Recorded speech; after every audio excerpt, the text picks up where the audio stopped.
variation of a donkey kick, kneeling donkey kick. You can use resistance bands if you are feeling strong doing them without any added resistance from ankle weights or bands. This is just a little bit more, give you a little more tension, a little more recruitment in the glutes.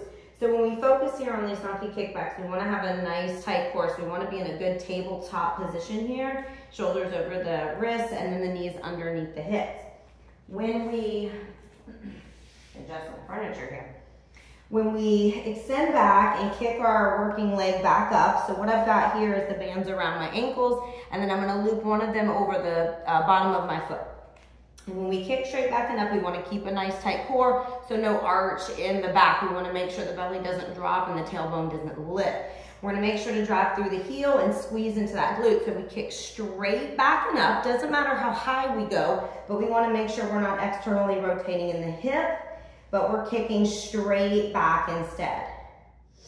And we want to go nice and slow on these. So the slower the better, really feeling that squeeze in the right glute at the top, as the right leg is the side that's working right now.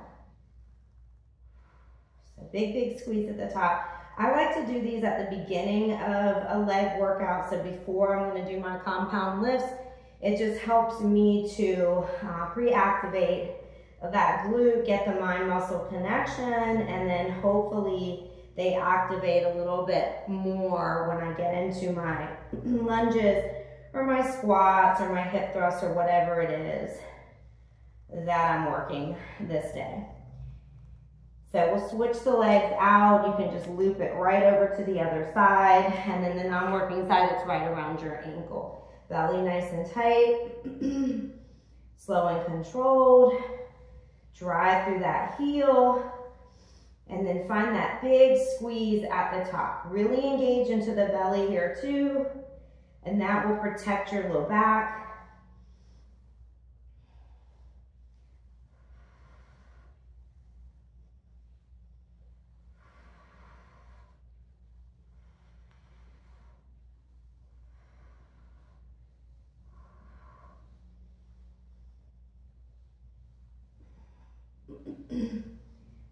Usually about 2 to 3 sets.